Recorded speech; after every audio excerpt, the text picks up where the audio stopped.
পদ্মায় ইলিশ মাছ ধরার মরশুম চলিয়াছে। দিবারাত্রে কোনো সময় মাছ ধরিবার কামাই নাই। সন্ধ্যার সময় জাহাজ ঘাটে দাঁড়াইলে দেখা যায় নদীর বুকে শত শত আলো অনির্বাণ জোনাকির মতো ঘুরিয়া বেড়াইতেছে। জেলে নৌকার আলো ওগুলি, সমস্ত রাত্রি আলোগুলি এমনইভাবে নদীপক্ষের রহস্যময় ম্লান অন্ধকারের দুর্বোধ্য সংকেতের মতো সঞ্চালিত হয়। একসময় মাঝরাত্রি পার হইয়া যায়। শহরে গ্রামে রেল লাইনে ও জাহাজঘাটে শান্ত মানুষ চোখ বুজিয়া ঘুমাইয়া পড়ে। শেষ রাত্রে ভাঙা ভাঙা মেঘে ঢাকা আকাশে ক্ষীণ চাঁদটি ওঠে। জেলে নৌকায় আলোগুলি তখনও নেভে না। নৌকায় খোল ভরিয়া জমিতে থাকে মৃদু সাদা ইলিশ মাছ। লণ্ঠনের আলোয় মাছের আঁশ চকচক করছে। মাছের নিষ্পলক চোখগুলিকে স্বচ্ছ নিভাব মণির মতো দেখায়। কুবের মাছি আজ মাছ ধরিতেছিল দেবীগঞ্জের মাইল দেড়েক উজানে। নৌকায় আরও দুজন লোক আছে, ধনঞ্জয় এবং গণেশ। তিনজনের বাড়ি কেতুপুর গ্রামে। আর 2 মাইল উজানে পদ্মার ধারি কেতুপুর গ্রাম। নৌকাটি বেশি বড় নয়, পিছনের দিকে সামান্য একটু চাউনি আছে। বর্ষা বাদলে 2-3 জনের কোনো রকমে মাথা গুজিয়া থাকিতে পারে, বাকি সবটাই খোলা। মাঝখানে নৌকার পাটাতনে হাত 2 ফাঁক রাখা হইয়াছে। এই ফাঁক দিয়া নৌকায় খোলার মধ্যে মাছ ধরিয়া জমা করা হয়। জাল ফেলিবার ব্যবস্থা পাশের দিকে। ত্রিকোণ বাঁশের ফ্রেমে বিপুল পাখার মতো জালটি নৌকার পাশে লাগানো আছে। জালের শেষ সীমায় বাঁশটি নৌকার পার্শ্বদেশের সঙ্গে সমান্তরাল। তার 2 প্রান্ত হইয়াতে লম্বা 2টি বাঁশ নৌকার ধারে আসিয়া মিশাইয়া পরস্পরকে অতিক্রম করিয়া নৌকার ভেতরে হাত 2 আইকাইয়া আসিয়াছে। জলের এ 2টি হাতল।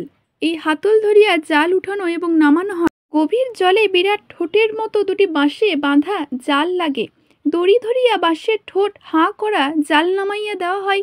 মাছ পড়িলে খবর আসে, জেলের হাতের দড়ি বাহিয়া দড়ির দ্বারাই জলের নিচে জলের মুগ্ধ বন্ধ করা হয়। এ নৌকাটি ধনঞ্জয়ের সম্পত্তি, জালটাও তারই। প্রতি রাত্রে যত মাছ ধরা হয় তার অর্ধেক ভাগ ধনঞ্জয়ের, বাকি অর্ধেক কুবের ও গণেশের। নৌকা এবং জালের মালিক বলিয়া ধনঞ্জয় পরিশ্রম করে কম। আগাগোড়া সে শুধু নৌকার হাল ধরিয়া বসিয়া থাকে। কুবের গণেশ হাতল ধরিয়া জলটা জলে নামায় এবং তোলে, মাছগুলি সঞ্চয় করে। পদ্মার ঢেউ এই নৌকা টলবল করিতে থাকে। আলোটা মিটমিট করিয়া জ্বলে। জোর বাতাসেও নৌকার চিরস্থায়ী গাঢ় আঁশটা গন্ধ উড়াইয়া লইয়া যাইতে পারে না। এক হাত একখানি কাপড়কে নেংটির মতো কোমরে জড়াইয়া ক্রমাগত জলে ভিজে ও শীতল জল বাতাসে শীত বোধ করিয়া বিনদ্র আরক্ত চোখে লণ্ঠনের মৃদু আলোয় নদীর অশান্ত জলরাশির দিকে চাহিয়া থাকিয়া কুবেরগণের সমস্ত রাত মাছ ধরে। নৌকা স্রোতে ভাসিয়া যায়। বৈঠক ধরিয়া নৌকাকে তারা ঠেলিয়া লইয়া আসে সেইখান থেকে একেবারে ঝাঁকের মধ্যে জাল ফেলিয়া বেশি মাছ উঠাইয়াছিল। আজ খুব মাছ উঠিতেছিল, কিন্তু ভোরে দেবীগঞ্জে গিয়া মাছের দর না জানা অবধি এটা সৌভাগ্য কিনা বলা যায় না। সকলেরই এরকম মাছ পড়ে, কিন্তু দরকাল এত নামিয়া যাইবে যে বিশেষ কোনো লাভের আশা থাকিবে না। তবে বড় মাছের বড় ঝাঁক একই সময়ে সমস্ত নদীটা জুড়াইয়া থাকে না, এই যা ভরসার কথা। বেশি মাছ সকলে নাও উঠিতে পারে। কুবের হাঁকিয়া বলে, যদু হে মাছ কিবা। খানিক দূরে নৌকা হইতে জবাব আসে, জবর। জবরের পর যে নৌকা হইতে পাল্টা প্রশ্ন করা হয়, কুবের হাঁকিয়া জানায় তাদের মাছ পড়িতেছে জবর। ধনঞ্জয় বলে, সাঁজের দরটা গিয়া দেখি কুবের, বুঝলে। কুবের হাঁকিয়া দাম জিজ্ঞাসা করে। সন্ধ্যাবেলা আজ 4:45 এবং 5.25 টাকা করে মাছ বিক্রি হইয়াছে। গুনিয়া ধনঞ্জয় বলে, কাইলো চাইলে নামাবো, হালার মাছ ধইরা জুত নাই। কুবের কিছু বলে না, ঝোপ করিয়া জালটা জলে ফেলিয়া দেয়। শরীরটা আজ তাহার ভালো ছিল না। তার স্ত্রী মালা তাকে বাহির হইতে বারণ করিয়াছিল, কিন্তু শরীরের দিকে তাকাইবার অবসর কুবেরের নাই। টাকার অভাবে অখিল সাহার পুকুরটা একবারও সে জমা লইতে পারে নাই। সারাটা বছর তাকে পদ্মার মাছের ওপরে নির্ভর করিয়া থাকিতে হইবে। এই নির্ভরও বিশেষ জোরালো নয়। পদ্মার মাছ বড়িবাড়ি উপযুক্ত জাল তার নাহি। ধনঞ্জয় অথবা নড়াইলের যদুর সঙ্গে সমস্ত বছর তাকে এমনিভাবে 2 আনা 4 আনা ভাগে মজুরি খাটিতে হইবে। ইলিশের মরশুম ফুরাইলে বিপুলা পদ্ম কৃপণ হইয়া যায়। নিজের বিরাট বিস্তৃতির মাঝে কোনখানে সে তার মিন সন্তানগুলিকে লুকাইয়া ফেলে খুঁজিয়া বাহির করা কঠিন হইয়া দাঁড়ায়। নদীর মালিককে খাজনা দিয়া 1000 টাকা দামের জাল যারা পাতিতে পারে তাদের স্থান ছাড়িয়া দিয়া এত বড় পদ্মার বুকে জীবিকা অর্জন করা তার মতো গরিব জেলের পক্ষে দুঃসাধ্য ব্যাপার। সঞ্জয় ও যদুর জোড়াতালি দেওয়া অবস্থায় যে মাছ পড়ে তার 2-3 আনা ভাগে কারো সংসার চলে না। উপার্জন যা হয় এই ইলিশের মরশুমে শরীর থাক আর যাক, এ সময় একটা রাত্রে ঘরে বসিয়া থাকিলে কুবিরের চলিবে না। মাঝরাত্রে একবার তারা খানিকক্ষণ বিশ্রাম করিয়াছে। রাত্রি শেষ হইয়া আসিলে কুবের বলিল, একটু জিরাইয়া গোয়াজান খুড়া। জিরানের লইগা মরস কেন দেহি, বাড়িতে গিয়া সারাটা দিন জিরাইস আর 2 খেপ দিয়াল। কুবের বলিল, ওহ, তামাক বিনা গায়ে সার লাগে না, দেহ কান জানগো আজান খুড়া, আইজ বিশেষ ভালো নাই। জাল উঁচু করিয়া রাখিয়া কুবের ও গণেশ ছয়ের সামনে বসিয়া ছয়ের গায়ে আটকানো ছোট হুকাটি নামাইয়া টিনের কৌটো হইতে কড়াদা কাটা তামাক বাহির করিয়া 1.5 বছর ধরিয়া ব্যবহার পুরাতন কলকিটিকে নামাক সাজিয়া কুবের নারিকেল ছোবড়া গোল করিয়া পাকাইয়া ছাউনির আলেলে একমাত্র দেশলাইয়ের কাঠি খরচ করিয়া সেটি ধরাইয়া ফেলিল। বছর বয়স প্রায় 12 হইতে অভ্যাস করিয়া হাতে একেবারে পাকিয়া গিয়াছে। নৌকা স্রোতে ভাসিয়া চলিয়াছিল। এক হাতে তীরের দিকে কোনাকুনি হাল ধরিয়া ধনঞ্জয় অন্য হাত বাড়াইয়া দিয়া বলিল, দে কুবের, আমারে দে ধরাইয়া। কলিকাটি তাহার হাতে দিয়া কুবের রাগ করিয়া বসিয়া রহিল। কুবেরের পাশে বসিয়া গণেশ বাড়াবাড়ি রকমের কাঁপিতেছিল। এ সত্যই শীতকাল। হঠাৎ সে বলিয়া উঠিল, ওহ, আজ কি যার কুবির। কথাটা কেহ কানে তুলিল না। কারো সাড়া না পাইয়া কুবেরের হাঁটুতে একটা খোঁচা দিয়া গণেশ আবার বলিল, জানোস কুবের, আইজকার কেমন যেন কাঁপাইয়া মরালাম। এদের মধ্যে গণেশ একটু বোকা, মনের ক্রিয়াগুলি তার অত্যন্ত শ্লোতাতে সম্পূর্ণ হয়। সে কোনো কথা বলিলে লোকের যে তাহাকে অবহেলা করাইয়া থাকাটা তাদের অভ্যাসবশত হইয়া দাঁড়িয়েছে। একটুকেও সে বুঝতে পারে না। কথাটা কিছুটা জবাব না পাইয়া পর্যন্ত বারবার নিজের কথার পুনরাবৃত্তি করে সে। ব্যঙ্গের নাই করিয়া যদি কেউ তাহার কথার জবাব দেয় তাতেও সে রাগ করে না। দুঃখ তাহার হয় কিনা সন্দেহ। কুবেরের সে অত্যন্ত অনুগত। জীবনে ছোট বড় সকল ব্যাপারে সে কুবেরের পরামর্শ লইয়া চলে। বিপদে আপদে ছুটিয়া আসে তাহারই কাছে। এক পক্ষের এই অনুগত্যের জন্য তাহার মধ্যে যে বন্ধুত্বটি আপাতিত হইয়াছে তাহাকে ঘনিষ্ঠ বলিতে হয়। দাবি আছে, প্রত্যাশা আছে, দুঃখ শোক আগাবাগি আছে, কলহ এবং পুনর্মিলনও আছে। কিন্তু গণেশ অত্যন্ত নিরীহ প্রকৃতি বলিয়া ঝগড়া তাহাদের হয় খুব কমই। পুড়িয়া শেষ হইয়া অবধি তাহারা পালা করিয়া তামাক টানিল। নৌকা এখন অনেক দূর আগাইয়া গিয়াছে। কলিকার ছাই জলে নামাইয়া ফেলিয়া হুকাকাটি ছড়াইয়া টাঙ্গিয়া দিয়া জাল নামাইয়া কুবের ও গণেশ বৈঠা ধরিল। গণেশ হঠাৎ মিনতি করিয়া বলিল, একখান গীত ক দেখি কুবের। হ, গীত না তোর মাথা। কুবেরের ধমক খাইয়া গণেশ খানিকক্ষণ চুপ করিয়া রহিল। তারপর নিজেই ধরিয়া দিল গান। সে গাহিতে পারে না, কিন্তু তাহাতে কি আসিয়া যায় না। ধনঞ্জয় ও কুবেরের মন দিয়া গানের কথাগুলি শুনে যে যাহারে ভালোবাসে সে তাহারে পায় না কেন। গানে গভীর সমস্যা কথা আছে। এ বড় সহজ গান। পূব দিক লাল হইয়া ওঠা পর্যন্ত তাহারা জল ফেলিয়া বেড়াইয়া তারপর রওনা হইল জাহাজ ঘাটের দিকে, যেখানে পৌঁছাতে পৌঁছাতে চারিদিক আলো হইয়া উঠিল। নদীর তীরে নদীর জলে এখন জীবনের সারা পড়িয়া গিয়াছে। থাকিয়া স্টিমারের বাঁশি বাজিয়া উঠে। সশব্দে নৌকা তুলিয়া কোনো স্টিম ছাড়িয়া যায়, কোন স্টিমার ভিড়ে গিয়া যেটিতে কলকাতা হইতে ট্রেনে আসিয়া পড়িয়াছে। ঘাটের ও স্টেশনের দোকানপাট সমস্ত খোলা হইয়াছে। অনেকে নদীর জলে স্নান করিতে নামিয়াছে। মোটবাহী যাত্রাবাহী অসংখ্য ছোট বড় নৌকা ঘাটে ভিড় করিয়া আসিয়াছে। ঘাটের দুদিকে বহুদূর অবধি তীর ঘেঁষিয়া কাদায় পোতা লাগিয়া, সঙ্গে বাঁ দিকে আরও যে কত নৌকা তার সংখ্যা নাই। নদীতে শুধু জলের স্রোত, জলের স্থলে মানুষের অবিরাম জীবন প্রবাহ। মুছো নৌকার ঘাটটি এক পাশে। ইতিমধ্যে অনেকগুলি নৌকা নামাইয়া লইয়া হাজির হইয়াছে। হাঁকাহাঁকি ডাকাডাকিতে স্থানটি হইয়া উঠিয়াছে স্বর্গমন। অত্যন্ত দ্রুততার সঙ্গে দরাদরি সম্পূর্ণ হইয়া হরদর নাম করিয়া কেনাবেচা চলিতেছে। চালানের ব্যবস্থা হইতেছে সঙ্গে সঙ্গেই। এই ব্যবস্থা ও কোলাহলের মধ্যে আসিয়া পড়িয়া সমস্ত রাত্রি ব্যয় পরিশ্রমে ক্লান্তি ভুলিয়া কুবের প্রতিদিন খুশি হইয়া ওঠে। কিন্তু আজ একেবারে ঝিমাইয়া পড়িয়াছিল। শেষ রাত্রির দিকে শীত করিয়া জ্বরই বোধ হয় তাহার আসিয়াছে। চোখ দুটো যেন তাহার ভয়ানক লাল হইয়া উঠিয়াছে। গণেশ তাহা দেখিতে পাইয়া বলিয়াছে, 4-5 বারেক বেশি। তিনটি ছাড়িয়া 3 হাতি ছোট ময়লা কাপড়খানি পরিয়া কুবের তীরে উঠিল। কাদার মধ্যে একটা লোহার চেয়ার ও কাঠের টেবিল পাতিয়া চালানবাবু কেদারনাথ মাছ গোনা দেখিয়া খাতায় লিখিয়া যাইতেছে। 100 মাছ গোনা হইবা মাত্র তার চাকরটা ছো মারিয়া চালানবাবুর চাঁদা 5টি 5 মস্ত একটা কেরাসিন খাটের বাক্সে ভরিয়া ফেলিতেছে। সেই কাঠের প্যাঙ্গিংকে সে 1 সারি মাছ ও 1 পরল করিয়া বড় পিছাইয়া চালানের ব্যবস্থা হইতেছে। খানিক দূরে যেন মেল লাইন হইতে গায়ের জোরে টানিয়া আনা এক জোড়া উঁচু নিচু প্রায় অকেজো লাইনের ওপর 4-5টা ওয়াগান দাঁড়াইয়া আছে। মাছের বোঝাই লইয়া যথাসময়ে ওয়াগানগুলি কলিকাতায় পৌঁছাবে। সকালে বিকেলে বাজারে বাজারে ইলিশ কিনিয়া কলিকাতার মানুষ ফিরিবে বাড়ি। কলিকাতার বাতাসে পাওয়া যাইবে পদ্মার ইলিশ মাছ ভাজার গন্ধ।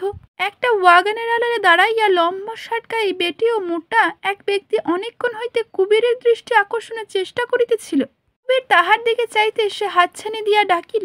কুবের খানিকক্ষণ নড়িল না, উদাসভাবে দাঁড়াইয়া রহিল। তারপর কাছে গিয়া বলিল, কি কন দেহি? সে রাগ করিয়া বলিল, কি কন? কি কয় জানোস না? মাছ লইয়া আয়, 3 আনস। মাছ তো লাই শতলবাবু। লাই কি রে? নাই? রোজ আমারে মাছ দেওয়ানের কথা তা তোর। নিয়ে আয়গা, যা, বড় দেখাইয়া আনস। কুবের মাথা নাড়িল। আইজ পারলুম না শতলবাবু। আজান খুড়া সিদা মোর দিকে চাহিয়া রয়েছে, দেখ না, বাজারে কেন গা আইজ? কিন্তু কুবের চুরি করিয়া যে দামে মাছ দেয়, বাজারে কিনতে গেলে তার 3 গুণ দাম পড়িবে। শীতল তাই হঠাৎ আশা ছাড়িতে পারিল না। সে মিনতি করিয়া বলিল, 3 মাছ আয়স তুই দে না কুবের, অমন করস কেন? পয়সা নয় কয়টা বেশি লয়স, আয়। তালি খানিক খাড়াও শতলবাবু। কুবের ফিরিয়া গিয়া কাপড়টা ভালো করিয়া গায়ে জড়াইয়া নৌকায় বসিল। চারিদিকে চেনা লোক কম নয়। চুপি চুপি মাছ লইয়া তাহাকে তীরে উঠিতে দেখিলে নিশ্চয় সন্দেহ করিবে। লজ্জায় তাহার সীমা থাকিবে না। তবে একটা ভরসার কথা, এই যে সকলে নিরতিশয় ব্যস্ত, যে নৌকা হইতে কে কোথায় 2টা মাছ চুরি করিতেছে তাহাই দেখিবার অবসর কাহারও নাই। চারিদিকে নজর রাখিয়া 3টে মাছ কুবের এক সময় গায়ের কাপড়ের তলায় লুকাইয়া ফেলিল। তীরে উঠিয়া শীতলের হাতে দিতেই মাছ কটা যে চটের থালির মধ্যে পুড়িয়া ফেলিল। পয়সা কাইল দিব কুমের, এই বলিয়া সে চলিয়া যায়। কুবেরও সঙ্গে সঙ্গে পা বাড়াইয়া বলিল, রন শীতলবাবু, অমন তয়রা কইরা যাইবেন না, দামটা দেন দেখি।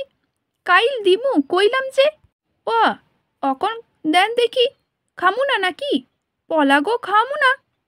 পয়সা নাই তো দিমু কি? কাল দিমু, নিয়ে যস দিমু। পিছল নরম মাটিতে পায়ের বুড়া আঙুল গাঁথিয়া গাঁথিয়া শীতল চলিয়া গেল। রক্ত চোখে তাহার দিকে চাহিয়া থাকিয়া অস্ফুট স্বরে কুবের বলিল, হালা ডাকাইত। বিড়বিড় করিয়া শীতলকে আরো কয়েকটা গাল দিয়া কুবের নৌকায় গিয়া গুলোইয়ের দিকে গা লাইয়া শুইয়া পড়িল। গণেশটা বোকা, মাছের দাম বুঝিয়া পাইয়ার সময় একটু চেষ্টা করিয়াই ধনঞ্জন তাহাকে সরাইয়া দিতে পারিয়াছিল। একা একা দাম লইবার সুযোগ সে কোনো দিনই প্রায় পায় না। কুবের এই সময়টা জোকের মতো তাহার সঙ্গে লাগিয়া থাকে। টাকা পাওয়া মাত্র সঙ্গে সঙ্গে নিজের ভাগটা বুঝিয়া লয়। ধনঞ্জয় নৌকায় আসিলে মাথা উঁচু করিয়া কুবের জিজ্ঞাসা করিল, কতটি মাছ হইল আজান খুড়া? 100 কম নাই।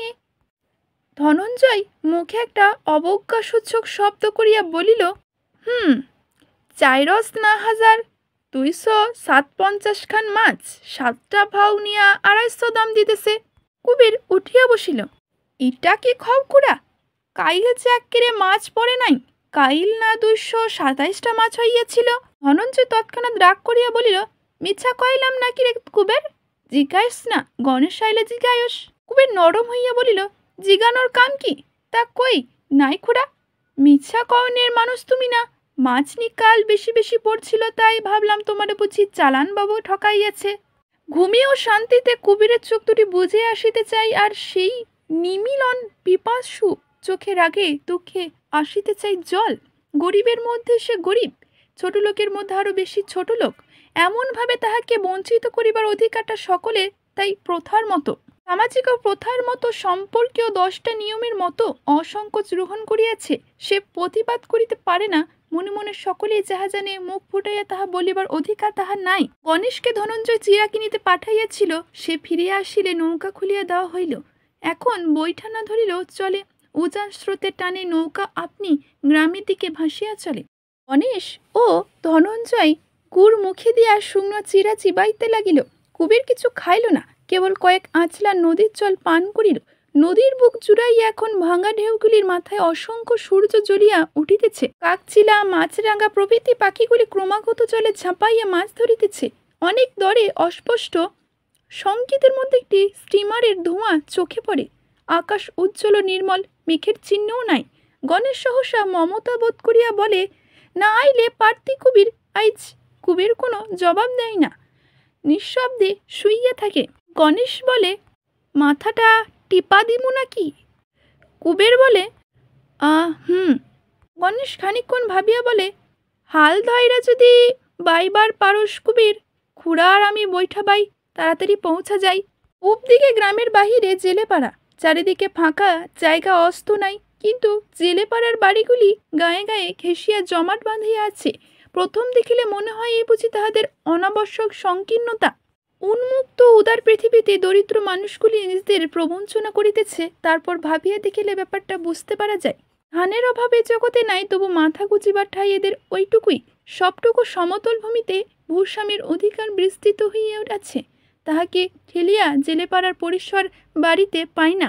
একটির কুড়ের আনাচে কানাচে তাহারই নির্ধারিত কম খাজনায় জমিটুকুতে আরেকটি কুড়ে উঠিতে পায়। পুরুষ না ক্রমে এই প্রথা চলিয়া আসিতেছে। তারই ফলে জেলে পাড়াটি হইয়া উঠেছে জমজমাট। দিন কাটিয়া যায়, জীবনে অতিবাহিত হয়। ঋতুচক্রের সময় পাক খায়। পদ্মার ভাঙন ধরা তীরে মাটি ধসিত থাকে। পদ্মার বুকে জল ভেদ করিয়া জাগিয়া ওঠে।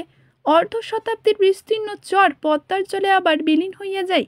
জেলেপাড়ার ঘরে ঘরে শিশুর ক্রন্দন কোনোদিনও বন্ধ হয় না। ক্ষুধা তৃষ্ণায় দেবতা, হাসি কান্নায় দেবতা, অন্ধকারে আত্মায় দেবতা, ইহাদের পূজায় কোনোদিন সাঙ্গ হয় না। এদিকে গ্রামের ব্রাহ্মণ ও অব্রাহ্মণের অভদ্র মানুষগুলি তাহাদের দূরে ঠেলিয়া রাখে। ওদিকে প্রকৃতির কালবৈশাখী তাহাদের ধ্বংস করিতে চাই। বর্ষার জল ঘরে ঢোকে, শীতল আঘাত হাড়ে গিয়া বাজে কনকন। আসে রোগ, আসে শোক। টিকিয়া থাকা নির্মম অনমীয় প্রয়োজনে নিজেদের মধ্যে রেষারেষি কড়াকড়ি করিয়া তাহার হয়রান। জীবনের স্বাদ এখানে শুধু ক্ষুধা ও পিপাসায়, কাম ও মমতায়, স্বার্থ সংকীর্ণতায়। আর দেশি মদে তালের রস গুজিয়া যে মদ হয়, ক্ষুধার অন্ন পচিয়া যে মদ হয়। ঈশ্বর থাকেন ওই গ্রামে ভদ্রপল্লীতে, এখানে তাহাকে খুঁজে পাওয়া যাইবে না। পদ্মা ও পদ্মার খালগুলি ইহাদের অধিকাংশের উপজীবিকা। কেহ মাছ ধরে, কেহ মাঝি গিরি করে, কুবেরের মতো কেহ জাল ফেলিয়া বেড়ায় খাস পদ্মার বুকে, কুড়ো জাল লইয়া কেহ খালে খালে দিন কাটায়। নৌকায় যাহারা মাঝি যাত্রী লইয়া মাছ বোঝাই দিয়া পদ্মায় তাহারা সুদীর্ঘ পাড়ি জমায়। এ গায়ের মানুষগুলা ও গায়ে পৌঁছে যায়। এ জলের দেশ। বর্ষাকালে চারিদিকে জলে জলময় হইয়া উঠিয়া যায়। যানবাহন এদেশে একরকম নাই। মানুষের সম্বল নৌকা। উঠিতে বসিতে সকলের নৌকার দরকার হয়। নৌকার প্রয়োজন কমে সেই শীতল দেশে ফাল্গুন চৈত্রে। খালে তখন জল থাকে না। মাঠে জলের বদলে থাকা ফসল অথবা ফসল কাটা বিরক্তা। মানুষ মাঠের আলে আলে হাঁটিয়া গ্রাম হইতে গ্রামান্তরে যায়। জেলেপাড়া নদী হইতে বেশি দূরে নয়, তবু একটুকু পথ চলিতে কুবেরের কষ্ট হইতেছে। নৌকায় সমস্ত পথটা আবল তাবল বকিয়া গণেশ এতক্ষণ চুপ করিয়াছে। ধনঞ্জয় নৌকা হইতে নামে নাই। পাশের গ্রামে কুটুম বাড়িতে তাহার কি প্রয়োজন ছিল? নৌকা লইয়া সে একাই সেখানে চলিয়া গিয়াছে। গণেশের বাড়িটাই পরে আগে। সে বাড়িতে ঢুকিল না, অসুস্থ কুবেরের সঙ্গে আগাইয়া চলিল। নকুল দাস ঘরের দাওয়ায় বসিয়া তামাক খাইতেছিল। কুবেরকে দেখিতে পাইয়া ডাকিয়া বলিল, কুবের, শোন, শুনিয়া যা। গণেশ বলিল, কুবের, জ্বর বড় কাতর গো। নকুল বলিল, জ্বর নাকি? তবে যা, বাড়িতে যা, দেখ গিয়া বাড়িতে কি কাণ্ড হইয়া গেছে। এমন কথা শুনিয়া ব্যাপারটা না জানিয়া চলে না। কুবের উদ্বিগ্ন হইয়া বলিল, কিসের কাণ্ড নকুলদা? সজরাইতে তোর বউ খালাস হয়েছে কুবের। কুবের অবাক হইয়া বলিল, 9 মাস পুইরা যে মাত্র কয়টা দিন আছে নকুলদা, এটা হইল কিবা? কেন 9 মাসে খালাস হয় না? জিজ্ঞাসা করিল গণেশ। পুরুষ ছাওয়াল হয়েছে না? নকুল সাই দিয়া বলিল, হ, আমাদের পাঁচি গেছিল আয়সা কয় কি কুবেরের ঘরে নি রাজপুত্তর আইসাচ্ছে বাবা। এই একরত্তি একখান পোলা, তার চাঁদাপানা মুখের কথা কি কুমু রং হয়েছে গোরা। কুবেরের স্তিমিত চোখ দুটি উজ্জ্বল হইয়া উঠিল। নকুল শয়তানি হাসি হাসিয়া পরিহাস করিয়া বলিল, তুই তো দেখি কালা কুষ্টি কুবির, গোরা চাঁদাইল কি কইরা? ঘরে তো তো থাকোস না রাইতে, কিছু কন যায় না বাপু। কনস রাগিয়া বলিল, কেন বউ গোরা না নকুলদা? হ হ, বউ তো গোরাই। হ। এর বাড়ির পিছন দিয়া ওর বাড়ির উঠান দিয়া কুবির ও গণেশে বাড়ি একটু জোরে জোরে পা ফেলিয়া বাড়ির দিকে আগাইয়া গেল। গণেশ ভারী খুশি। বারবার সে বলিতে লাগিল, পোলা হইব কয় নাই কবির, কয় নাই এইবার তোর পলা না হইয়া যাই কেন? শেষে বিরক্ত হইয়া কুবের বলিল, চুপ চুপ যা গণেশ, পোলা দিয়া করুম কি? নিজেকার খাওয়ান জটে না পলা। গণেশ ক্ষুণ্ণ হইয়া বলিল, তুই নি গসা করস কুবের, তা করুম না? ময়রস কথা কসনার কি আমারে তুই? তাহার মেজাজেরই আকস্মিক উত্তাপ গণেশের কাছে বড়ই দুঃসাধ্য ঠেকিল। অত তাহার ভবিষ্যতের ভাবিনার কথা নয়, হিসাব করিবারও কথা নয়, বা ক্ষমতাও নাই। বউ থাকিলে মাঝে মাঝে ছেলে মেয়ে হয় এই পর্যন্ত সে জানে, সুবিধা অসুবিধার কথা সে ভাবিয়া দেখে না। তাছাড়া পৃথিবীতে মানুষ আসিলে তাকে খাওয়ানো দায়িত্ব যে মানুষের নয়, জীব যিনি দিয়েছেন তারই। গণেশ সেটা বিশ্বাস করে। সুতরাং ছেলে হওয়ার সংবাদে কুবেরের রাগ করিবার কি কারণ আছে তা ভাবিয়া পাইল না, ভাবিবার চেষ্টাও করিল না। বেড়া দেওয়া ছোট একটি উঠানের দুদিকে 6খানা ঘর। কুবেরের বাড়ির এক পাশে পরিচয় নাই। এদিকের ঘরের সংকীর্ণ দেওয়ায় একটা কোণ ছেঁড়া মাদুর চট প্রভৃতি দেইয়া ঘেরিয়া লইয়া হইয়াছে। চাহিলে বুঝিতে পারা যায় ওটি আঁতুর ঘর, কারণ চটের ফাঁক দিয়া ভেতরে সাইতামালাকে দেখিতে পাওয়া যাইতেছে। কুবের ওইদিকে দাওয়াই বিহীন ঘরটিতে ঢুকিয়া পড়িল। বাহিরে বর্ষার আকাশে কড়া রোদ উঠিল। জানালা দরজার বিশেষ ব্যবস্থা না থাকায় এই ঘরের ভেতরটা একটু অন্ধকার। কোণার দিকে রক্ষিত জিনিসগুলি চিনিলে ঠাউর করিয়া দেখিতে হয়। ঘরের একদিকে মাটিতে পোতা মোটা বাঁশের পায়ার চৌকির সামনে উঁচু বাঁশের বাতা বিছানো মাচা আছে। মাচার অর্ধেকটা জ্বলিয়া ছেঁড়া কাঁথার বিছানা। তৈলচক্কিন কালো বালিশটি মাথায় দিয়া কুবেরের পিসি এই বিছানায় শয়ন করে। কুবেরের বাপের আমলে একটা নৌকা বারবার সারাই করিয়া এবং চালানোর সময় ক্রমাগত জল সেচিয়া বছর চারেক আগে পর্যন্ত ব্যবহার করা গিয়েছিল। তারপরে একেবারে মেরামতো ব্যবহারের অনুপযুক্ত হইয়া পড়াই ভাঙিয়া ফেলিয়া তক্তাগুলি জমাইয়া রাখা হইয়াছে। ঘরের অন্যদিকে একটা ছোট ঢেকি। ঢেকিটা কুবেরের বাবা হারাধন নিজেই তৈরি করিয়াছিল। কাঠ সে পাইয়াছিল পদ্মায়। কুবের তখন ছোট। পদ্মা নদীর মাঝির ছেলে যতটুকু বয়সে পদ্মায় সাঁতার দিবার মতো পাকা সাঁতুরে হইয়া উঠিতে পারে না, তত ছোট। ছোট একটি নৌকায় ছেলেকে সঙ্গী করিয়া হারাধন পদ্মা পার হইতেছিল। নদীর মাঝামাঝি পুরনো নৌকার তলাটা হঠাৎ কি করিয়া ফাঁসিয়া যায়। তখন আশ্বিন মাস। সেখানে পদ্মার এ তীর ও তীরের ব্যবধান 3 মাইলের কম নয়। পদ্মা যাহাকে বুকে করিয়া মানুষ করিয়াছে, পদ্মার বুকে যত ঢেউ থাক, মাইল দেড়েক সাঁতার দিয়া তীরে উঠা তার পক্ষে কষ্টের কিন্তু অসম্ভব নয়। হারাধন একা লইলে ভাবনা ছিল না। কুবের আর একটু বড় এবং শক্ত সমর্থ হইলেও সে বিপদে পড়িত না। কিন্তু ছেলে মানুষ কুবের ভয় পাইয়া সাঁতার দিতে চাহে নাই। দিশেহারা হইয়া ক্রমাগত হারাধনকে জড়াইয়া ধরিয়া চেষ্টা করিতেছিল। তখন যে লম্বা কাঠের গুড়িটি হাতের কাছে আগাইয়া আসিয়া তাহার বাঁচাইয়া দিয়াছিল, হয়তো তাহার চিতা রচনার জন্যই কেহ শ্মশানে আনিয়াছিল। হারাধন কিন্তু কাঠটি ফেলিয়া দিতে পারে নাই। ঘরে আসবাবারে পরিণত করিয়া সদরে গৃহে স্থান দিয়াছে। কুবেরের পিসি আর তার বড় মেয়ে গোপী কুবেরকে দেখাইয়া চেঁচামেচি করিয়া কাছে আসিয়াছিল। কুবের কারোর সঙ্গে কথা বলিল না, লম্বা হইয়া পিসির বিছানায় শুইয়া পড়িল। পিসি বলিল, গুলি যে ধন, বউ ওদিকে পলা বিড়াইয়া সারছে, দেখাইয়া আয়। গোপী বলিল, ভাই ওই বাবুগোর পলার নাকাল ধলা হইয়াছে বাবা। নকুইলার মাইয়া পাচি কি কয়লা শুনবা? সাহেব গো এমন হয় না পাপিসি। কুবের চেঁচাইয়া ধমক দিয়া বলিল, নকুইলা কিলো হারামজাদি, জ্যাঠা কয়বার পারো না? গোপী মুখ ভার করিয়া বলিল, কেন কমু জ্যাঠা, বজ্জাতটা আমারে যা মুখে লয় কয় না? কি কয়? রাইত কইরা মাইজা বাবুনি আমাগোর বাড়ি আছে তাই জিগাই। এবার জিগাইলে একদল পাক দিমু ছুইরা মুখের মধ্যে। দিস বলিয়া খুবে ঝিমাইতে থাকে। খানিক পরে ও ঘরের দাওয়ায় হইতে শিশুর জোরালো কান্না শুনিতে পাওয়া যায়। মনে হয় ছেলেটা আগে ভাগে আসিয়া পড়িল, গলায় রীতিমতো জোর করিয়া আসিয়াছে, চেঁচাইতে পারে।